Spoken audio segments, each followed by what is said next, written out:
Bien, vamos a ver la actividad, la tercera actividad de la disciplina de requisitos. Hemos visto encontrar actores y casos de uso y luego priorizar casos de uso. Vamos a la actividad más fuerte, más voluminosa en horas de trabajo a lo largo del proyecto, que es la de detallar los casos de uso. Bien, lo hace el especificador de casos de uso, ya hablaremos de los roles, y tiene como entrada, para entrar al detalle de cada caso de uso y definir la secuencia, como vamos a ver, bueno, pues mira el modelo de casos de uso y con eso, oye, tiene un contexto de quiénes son los actores que llevan a cabo este caso de uso, ve otros casos de uso como para delimitar las fronteras, mira los requisitos suplementarios, que son los no funcionales, ahora veremos para qué, y mira el glosario, para que cuando describa los requisitos no empiece a inventarse palabras. Si en el glosario o en ausencia del glosario el modelo del dominio dijo que aquí le llamamos cartas, cartas de la baraja, carta y no naipe, pues entonces es carta y no naipe. Pero si tú te miras el glosario primero, cuando empiezas a detallar el caso de uso, tú empiezas a hablar otro vocabulario y lo único que haces es meter ruido y ruido y ruido. Entonces, la documentación del modelo de dominio y el glosario en su caso, pues son para consultar y que el trabajo siga en la misma línea. Si no, esto no tiene ningún sentido. Bien, entramos en detalle. Bueno, lo que tenemos que hacer es describir la secuencia de acciones de los casos de uso, cómo estas acciones son invocadas por los actores y cómo es el resultado de su función a petición del actor. A petición del actor. Empezamos con que el actor solicita, debería definir el estado de arranque como precondiciones y los posibles estados finales como postcondiciones. Bueno, las precondiciones sería de entrada sería el estado del diagrama del contexto en el que yo me encontraba. ¿Estaba con partida abierta o estaba en partida cerrada? Esas serían mis precondiciones. Y por otro lado, los estados del diagrama aquel. Y por otro lado, los estados, las postcondiciones serían pues a los estados a los que transite, dependiendo de si he hecho el caso de uso en su flujo principal o alguna variación con éxito, o si ha sido una cancelación, un error, y lo he hecho sin éxito. Entonces, según eso, pues me voy a otro estado, me quedo en el que estoy, o transito a otro. Bueno, eso serían las precondiciones y postcondiciones. Vale. Hay quien, hay quien añade comentarios del estilo de que guardar documento, postcondición, el documento queda guardado. Yo esas cosas no las entiendo. Eso ya es documentar o sea, no es documentar, eso ya es ir al extremo. Y es que lo bueno es enemigo de lo óptimo, no puedes querer documentar todo. Yo eso no lo hago. Vale, te recomiendan que elijas el camino básico, completo, desde el estado de arranque hasta el estado final, en una única sección, ¿vale? Y es la que da más valor, o sea, es la interacción base principal de, venga, el usuario solicita esto, el sistema le pregunta esto, el usuario mete este dato, entonces el sistema le enseña un listado, el usuario coge uno de los elementos y el sistema le hace tal. Vale, pues la principal. Y una vez que ya tienes la principal, empieza a plantearte caminos alternativos o desviaciones de ese camino, ¿vale? Lo puedes hacer en secciones separadas, como veremos, suficientemente pequeñas, pueden ser explicadas en línea, ahí, al vuelo, porque veremos que hay muchas formas de especificar esta secuencia. Y esas variaciones pueden ser, bueno, pues por cancelación, por errores en la entrada de datos, bueno, pues si han metido mal los datos, nos vamos y entonces el usuario vuelve a empezar el caso de uso, vuelvo a solicitar algo porque no lo hice bien. O le mandas un punto anterior. Bien.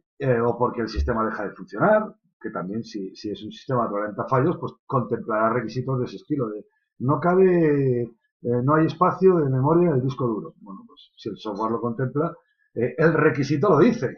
El requisito dice, oye, que en este caso, alternativamente, sacamos un mensaje de que no hay espacio en el disco duro. Luego, ya sabes que tu software va a tener que controlar esos aspectos. Vale, si eso no se requisita en ningún lado, pues ay, es que yo pensaba. Bien, además de esa secuencia, se añadirán los requisitos no funcionales. Bueno, pues por ejemplo, pues eso, la velocidad, seguridad, portabilidad, lo que hablamos en su momento, y se apuntan, ¿vale? Al lado de la secuencia de acciones. Bueno, vamos a ver esto. Esto no viene en el libro, pero por mi experiencia te comento. Cuando especificamos esta secuencia de acciones entre el actor y el sistema, incluyendo variaciones que conducen a resultados en el interés para el actor, por favor, no incluir términos referentes al pensamiento, intenciones o cosas que haga el actor que a mí me importan un bledo. A mí lo único que me importa es cuando el actor interactúa contra mi sistema. Entonces, si el actor se rasca la nariz, o si el actor decide o piensa o analiza, eso me importa un bledo. A mí lo único que me importa es cuando, hablando en plata, que no es muy correcto, cuando pincha en mi pantalla, cuando teclea, cuando interactúa con... Si fuera un sistema es cuando me viene una trama. No es cuando a mí me importa un bledo. El sistema del Ministerio de Educación y Ciencia está elaborando unos procesos. ¿A mí qué me importa? Todo eso me da igual. A mí me importa qué trama me llega. Es cuando ha interactuado conmigo. Y el usuario qué ha hecho a la interfaz del usuario. ¿De acuerdo? Vale, eso por un lado. Bien. Por otro lado, no incluir términos referentes a la ejecución del software. No se te ocurra, cuando estás especificando la secuencia de interacción entre el actor y el sistema, decir cosas como, y entonces guardar partida en la base de datos. Bueno, vamos a ver. Hay varias razones. La primera, estás requisitando, tú no estás diseñando. A lo mejor el arquitecto no quiere guardarlo en ese instante. A lo mejor el arquitecto cachea 5 partidas y cuando pasa cierto tiempo hay un número de partidas, entonces ya las hace persistentes. Por tanto, en requisitos tú no puedes cometer el atrevimiento de hablar de que esta acción de software se va a hacer en este instante. No lo sabes. No te metas. Pero también hay otra razón. Si eres el que está requisitando, tienes que pensar que hay un amigo tuyo que se llama el de pruebas del sistema. Y el de pruebas del sistema es un señor que lo que hará será coger tu secuencia de acciones y ejecutando contra el sistema ya en preproducción, empezará a ver si la secuencia de interacciones se cumple, si me permite hacer otras secuencias que no estaban contempladas, porque entonces eso sería un error, o si la secuencia falla en algún punto. Bien, cuando está revisando la secuencia va chequeando, esta interacción va bien, esta va bien, esta va bien. Bien, y cuando llegara una acción del estilo y la partida se graba en la base de datos, ¿cómo puede un tío de pruebas que está ejecutando pruebas del sistema, un despliegue como un todo, qué va a hacer? Ponerse a mirar la base de datos. Pero es que esto no va de eso. Es que además, esta persona a la postre va a ser alguien del cliente y van a ser las pruebas de aceptación. Entonces, si el de pruebas supiera ver la base de datos, bueno, vale, pero es que no va por ahí. Pero es que el del cliente no tiene derecho ni a mirar la base de datos, no va a ser que no la estropee. Entonces, no podemos poner en requisitos acciones del actor contra el sistema o del sistema contra el actor que no puedan ser chequeables en pruebas. Entonces, no hablamos de los pensamientos o cosas que no sean interacciones del usuario contra el sistema, no hablamos de las tripas del sistema, ni grabar, ni validar si la partida tiene nombre. No hables de validar, que seguramente acabarás patinando y acabarás hablando de software. Pon si la partida tiene nombre, y eso es hablar de requisitos, no es hablar del software, no es decirle que ahora tiene que validar. Bien, a lo mejor estaba prevalidado, porque el arquitecto así consiguió una mejora de no sé qué. Bien, entonces, hay que quedarse entre la punta de la nariz del actor y los píxeles de la pantalla. Imagínate que sueña que hubiera un vídeo con todas las posibles interacciones de este caso de uso, la principal, todas las variaciones, y tú lo que tienes que hacer es dar la descripción de lo que está ocurriendo cuando el actor ataca el sistema y qué es lo que estás viendo que el sistema hace en la pantalla. Le pide datos. Entonces, si te limitas a el actor introduce datos o selecciona una opción o solicita que da una orden, entonces no te vas a salir a los pensamientos o a las acciones irrelevantes del actor. Si por parte del sistema todas las acciones te limitas a el sistema permite introducir, permite seleccionar, permite solicitar y presenta, muestra, visualiza, como tú quieras más o menos. Si te limitas a eso, entonces no vas a hablar del software. ¿Ya estamos ahí? centraos. Pero ¿qué ocurre? Que cuando te imaginas el vídeo, seguramente ya te imaginas pantallitas gráficas y cosas, bueno, o texto con consola y una línea de comandos, lo que fuera. Bueno, pues no es el momento de hablar del diseño de la interfaz. Entonces, que no se mencione ni botón, ni el ratón, y pincho y arrastro, ni una ventana, ni ejecuto el comando tal. No, habla en términos más abstractos, habla en términos de requisitos. ¿Por qué? Porque si no, cuando llegue la interfaz de usuario, si no cumple lo que has dicho tú, que tú no eres experto en el diseño de interfaz de usuario, sino que eres un requisitador, por eso estás haciendo esta actividad, entonces a lo mejor te tienen que desdecir y cambiar todo, entonces no te metas, no es lo tuyo. Y si eres muy bueno en ambos aspectos, en requisitador y diseñador de interfaz gráfica de usuario, coño, pues nadie se mete un filete entero en la boca, te lo partes en cachos. Bueno, pues primero mira qué interacciones vamos a hacer, no te distraigas con colores, menús, o plug and play, o drag and drop, olvídate de todo eso, y luego ya te concentras, cuando ya tienes las interacciones, te concentras en definir la ventana. Además que cuanto más tarde tomes decisiones de diseño gráfico, mejor. En la medida de lo posible, cuanto más tarde mejor, porque no hay nada peor que una decisión de diseño precipitada, cuando todavía no tenías suficiente información. Así que céntrate en los requisitos. Bien, pues el formato no está cerrado en esta metodología. Hay formato abierto, de texto, y esta es una plantilla que yo presento, pero plantillas hay miles. Si yo pongo aquí, espera que vale.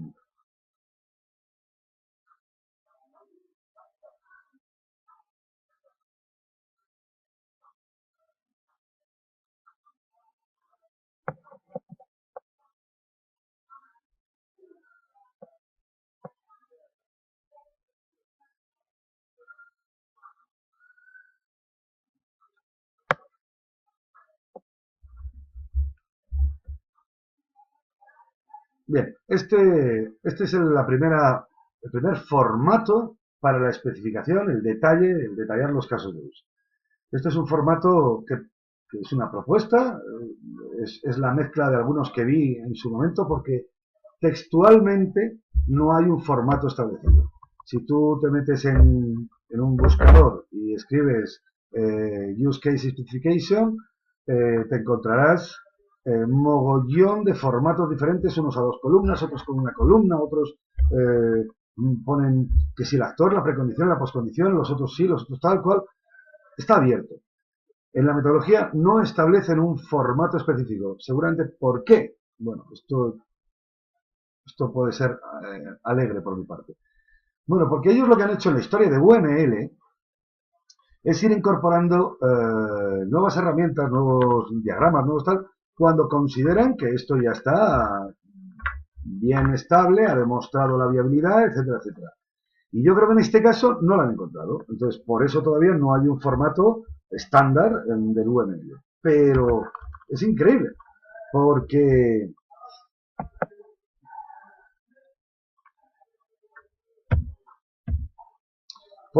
este párrafo, y todos los de las transparencias son literales de los libros, este párrafo dice que después de haber estructurado la descripción de los casos de uso, supuestamente con texto, como se estaba exponiendo, o variaciones que puedes encontrar por todos lados por internet, te comenta formalizar las descripciones de los casos de uso con diagramas de estado, actividad o secuencia. Claro, claro, claro.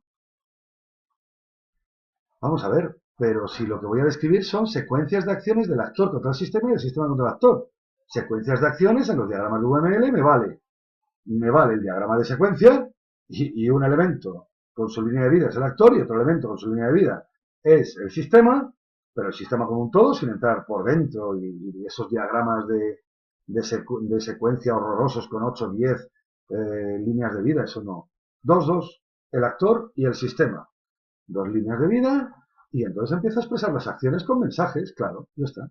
Bien. Y si lo puedo hacer con un diagrama de secuencia, como ya hemos visto en capítulos anteriores, lo puedo hacer con un diagrama de estados y un diagrama de actividad. Vale, pues entonces, a la alternativa del texto, te dice el propio libro que puedes formalizarlo con diagramas de estados, actividad o secuencia. Mi recomendación, como en capítulos anteriores, es sin duda diagramas de estados. Diagramas de estados. Son muy compactos, muy legibles, muy potentes y bueno, etc. Dice el libro, pero usar estas clases de diagramas con cuidado y suelen ser suficientes descripciones textuales puras. Entonces, esto es un punto intermedio.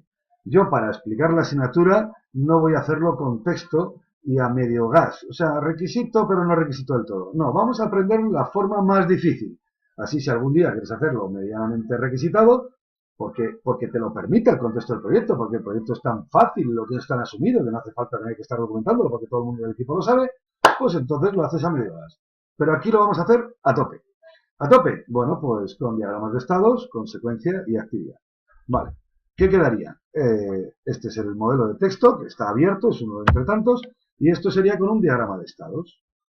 Lo mismo que pone allí, lo pone aquí. Y esto sería con un diagrama de actividad, y esto sería, perdón, y esto sería diagrama de actividad y de secuencia. Aquí están los cuatro. Secuencia, estados, perdón, actividad, el de estados y en texto. Bien, vamos a ir mirando el de estados y luego hablamos de los otros. Bueno, pues parece ser que el caso de uso login, bueno, pues lo primero es que el jugador solicita arrancar el sistema. Voy a leer el flujo principal. Vale, el sistema permite introducir usuario y contraseña y solicitar login y o registro. Ahí puse y eso es un error. Seguramente ese error es que la gente lo entiende porque el lenguaje natural es así y estamos con lenguaje natural en requisitos, o el primero que lo ve dice, pero esto es que tiene que hacer las dos cosas. No, perdona, ya está. Segunda vez que hemos tocado el diagrama porque lo ha leído alguien, cuando ya lo acabé, se supone, y oye, un fallito, corregido, ya está, para todo el resto del proyecto. Vale, entonces, cuando ya le hemos pedido los datos, el jugador introduce el usuario y contraseña, sí, claro, como me han pedido, yo lo puedo introducir, tiene sentido el diálogo. Y luego el jugador solicita login. Y después de solicitar login, si la guarda no se cumple, datos incorrectos, o sea que los datos son correctos, entonces me voy, vaya, siento irme ahí, y me voy a otro sitio que da igual, que no quiero explicar ahora. Y entonces entraría en la partida y entro en el estado de partida cerrada, cumpliendo los requisitos del diagrama de contexto. Esta es la línea principal. Pero ahora vamos a ver variaciones. Variaciones. Hemos hecho la principal, bueno, vamos a hacer variaciones. Después de solicitar el login que había introducido el servidor de contraseña, eran incorrectos. Entonces, el sistema tiene que presentar un mensaje error y me vuelvo a este estado. ¿Para qué? Para que el sistema le permita introducir usuario y contraseña y solicitar login y registro de nuevo. Ya hemos hecho esta variación. Ahora vamos a otra variación. Oye, este es el login cuando arranco desde el principio, pero desde el estado inicial, pero cuando vengo del estado final, espera, ¿este estado cuál era? El estado final era donde me dejaba logout. Y logout, que todavía no te lo he enseñado, es un caso de uso en el que digo, oye, que quiero salir, y lo último que hice es que el sistema se despide y el sistema permite introducir usuario y contraseña y solicitar login y registro.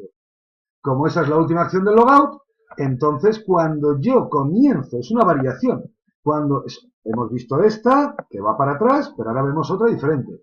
Cuando yo solicito login, estando en el estado final, porque acabo de hacer un logout y me voy a meter con otro usuario, o me vuelvo a meter porque me he equivocado, me arrepiento, entonces me voy directamente a este estado para que, contando con lo que ha hecho el requisito del logout, que yo ya pueda introducir usuario y contraseña. Bien, es discutible si esta acción de que el sistema permite introducir usuario y contraseña debe estar aquí y en el logout o debería estar solamente aquí. Pero es que el logout tiene que cumplir ese requisito, luego tiene que estar allí la acción. Lo último que hace el logout, pero esto supuestamente con un cliente en mi proyecto, lo último que hace el logout es sacar la petición de usuario y contraseña para poder volver a loguearse o registrarse. Entonces lo tiene que estar allí. Si no, el que programe el logout no sabrá que tiene que sacar eso. Por tanto, contando con aquello, con el otro diagrama que veremos en un ratito, yo cuando entre me vendré directamente aquí. Hay que saber encontrar dónde empiezan y dónde terminan cada uno de los casos de uso que dejan el sistema ocioso para otro caso de uso. Bien, hemos visto esta variación de bucle hacia atrás, hemos visto esta variación de aquí, ahora vamos a ver otra. oye, que solicita arrancar y el sistema le permite introducir usuario y contraseña y solicitarlo en el registro. Pero es que el usuario en este punto dice, no, no, si es que yo no tengo cuenta. Y entonces se viene por aquí y el jugador solicita registro y se viene a este estado. O bien, introduce usuario y contraseña y dice, pero ¿qué estoy haciendo? Si estas son las de mi correo, no sé qué. Ostras, no me acuerdo. No, no, pero si yo no estoy registrado. Y después de haberlo metido, solicita registrarse. Tengo que decirle a los programadores que esto es viable. Si yo no pusiera esta flecha, ellos tenían que inhabilitar algún botón o algún control de la pantalla para que no se pudiera, después de haber introducido usuario y contraseña, pretender registrarse. Y eso es lo que dicen los requisitos, lo que tienen que hacer los programadores. Y si el programador recibe este documento, entonces no tiene que estar preguntando, intuyendo y perdiendo miles de horas, como muchas veces se pierden por no requisitar. Bien, eh, cuando ya estoy en este estado, ahora, bueno, pues el sistema permite introducir el usuario o el nick, 2 veces la contraseña, entonces registrarse o cancelar. Bueno, pues si cancelo, me vuelvo aquí para que el sistema me permita introducir usuario y contraseña. Es seguir el diálogo, es seguir el diálogo.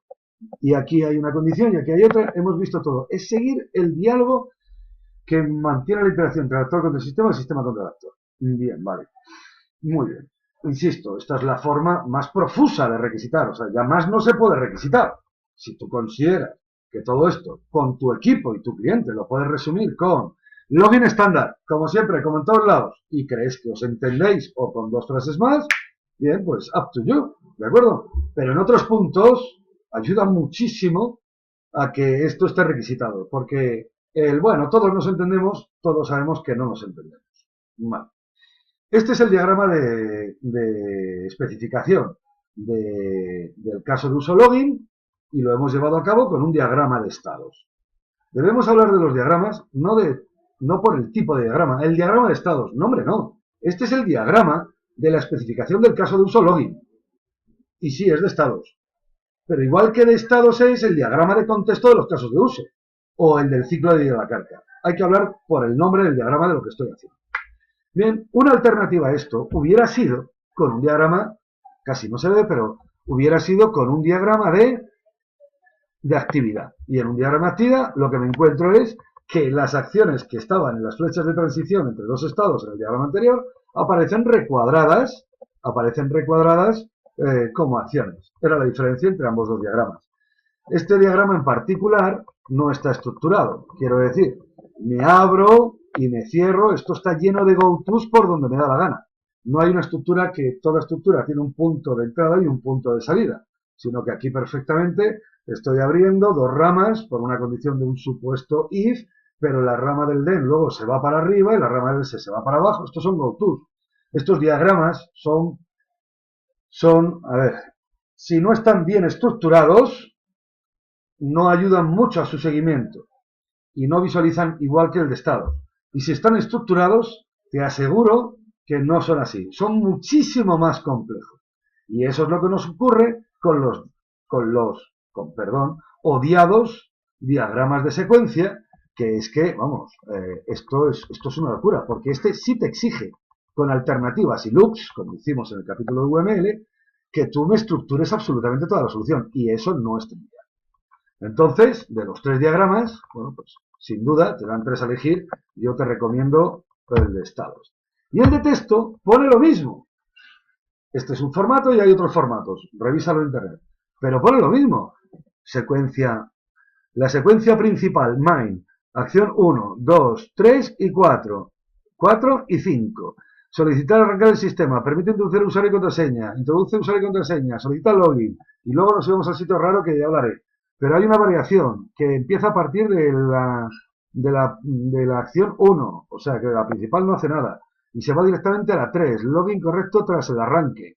Vale, pues entonces, otra alternativa, esta sería la alternativa del logout, pues porque me salto el 1 y el 2 y directamente voy a introducir usuario y contraseña, por eso hay un go-to directo. Otra alternativa, los datos del login son incorrectos. Ah, vale, es una alternativa de login correcto tras arranque, que es la principal, login correcto tras arranque. La 1, la 2, la 3, la 4 me van bien, pero la 5 no me voy al sitio raro. En la 5 se cumple la guarda y aquí usamos con corchetes las condiciones, igual que en UML, de que los datos de login son incorrectos. No estoy poniendo validar login, no. Si los datos de login son incorrectos, entonces el sistema tiene que presentar error de usuario y contraseña incorrectos. Y GoTo6 se va, la acción siguiente, del 5 al 6, es irse al 2 de la secuencia principal. Al 2, bueno, permitir introducir usuario y contraseña y solicitarlo, es el bucle, es volver para atrás. Y esto, para mí, no tiene comparativa con esto otro. Esto tiene algo de estructura, aquí se ve algo de bucle, se ve algo. Y en otros diagramas ya no te quiero ni contar. Se ve muchísimo más lo sencillo que es frente a los de texto, que nada más verlo no se ve. Pero este sí se ve. Esta es la diferencia. Entonces, yo no los he hecho de texto en mi vida. A no ser que con una frase larga todo el mundo entienda exactamente la misma secuencia de acciones, incluyendo variaciones. Bien, entonces te lo puedes ahorrar. No creo que cueste tanto, no lleva tanto. Y además te puedes hacer una librería de casos de uso porque en muchas situaciones hay muchas que son cosas que son iguales. Pero bueno, eso serían patrones de requisitos que todavía, que yo sepa, no se han inventado. Pero, ¿por qué no? Si estamos todo el día con lo mismo. Bien, pues estos son ejemplos para mirar con detalle de distintas especificaciones de casos de uso del, del juego de las tres en raya, ¿vale? Y esto en la herramienta, bueno, pues te irías en la herramienta, perdón, te irías a la vista de casos de uso y en la vista de casos de uso, entonces abrimos una nueva carpeta.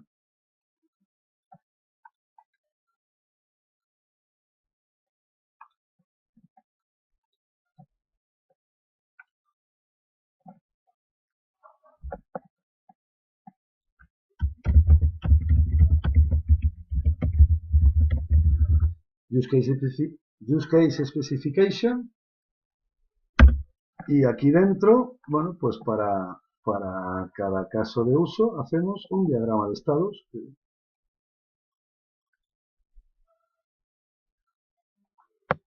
Y a este diagrama de estados, pues le llamas use case 1 y este nombre lo pones igual a esta máquina de estados.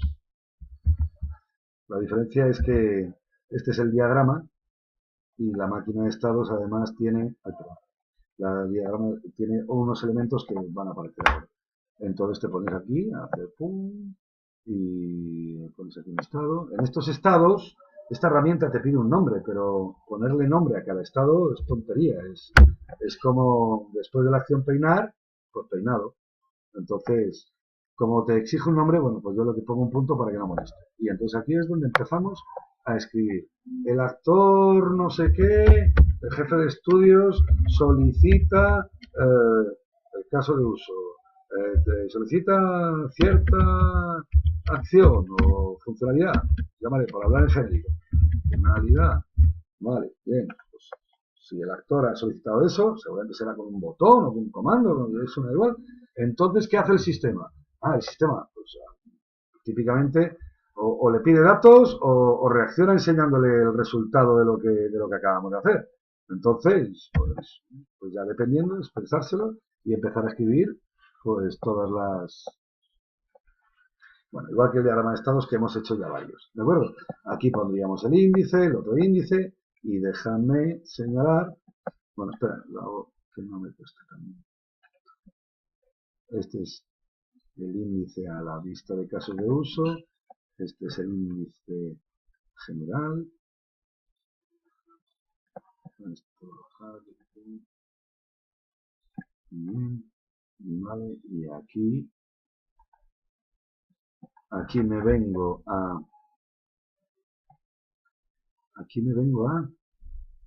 use case specification, vale, ese es el diagrama, entonces arrastro la carpeta y a esta carpeta le hago un fichero de índice, añadir, diagrama de clases, me da igual. Bien, este diagrama de índice lo que va a tener es navegabilidad a cada una de las especificaciones de caso de uso. Bien, le meto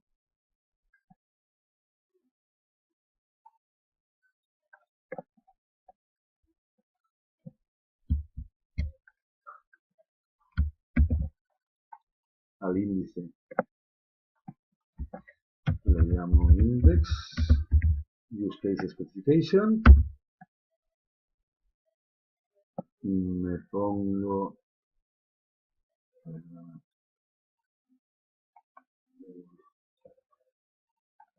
el acceso a 1, el acceso a 2. Bien, me voy a la vista de casos de uso, este fichero de índice lo meto aquí. Esto considero que para entender la especificación de casos de uso, hombre, deberías como mínimo ver los casos de uso o la priorización de casos de uso, porque hay unos priorizados antes que otros, por tanto detallados antes que otros. Vale, y entonces de este diagrama yo me vengo aquí y aquí me encuentro el primer caso de uso, pero si yo ya hubiera especificado más casos de uso, bueno, pues me encontraría otro diagrama de estados o de actividad o de secuencia, yo es que lo prefiero de estados, y se llamaría use case 2, como fuera, y este mismo nombre es el que tiene la máquina de estados. Y entonces, en el índice, bueno, facilito que se puedan ir encontrando.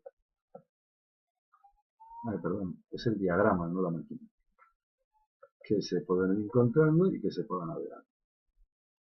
Bien, vale, pues de esta manera, pues, si nos vamos al proyecto, pues cuando alguien llega a la tarea que estamos hablando, que es la de detallar los casos de uso, bueno, pues como tiene que mirar el modelo de casos de uso, el glosario que está entre el modelo del dominio, el caso de uso, perdón, disculpa.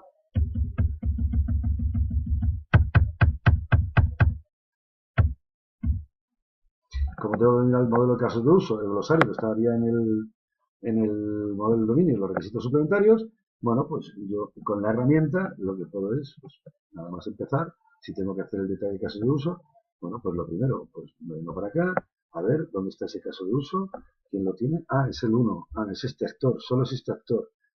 Bueno, esto es generado con este, pero a mí en es este actor nada más, vale, muy bien. Y este caso de uso, a ver, espérate un momento, déjame ver el contexto. El caso, bueno, lo he llamado X, Y, Z, pero, el caso de uno es cuando estoy en este estado, me voy a este otro, vale. Bien, y entonces sigues mirando información, te vienes para acá, miras el modelo del dominio, vale, miras lo que te dice que tienes que mirar. Y cuando ya lo tienes que mirar, entonces te pones a especificarlo. ¿Qué te pones a especificarlo? Pues te vienes aquí y en la carpeta correspondiente haces un nuevo diagrama de estados o actividad o secuencia y arrastras aquí para que la gente vea que ya está especificado. Ya está. Esto no tiene más.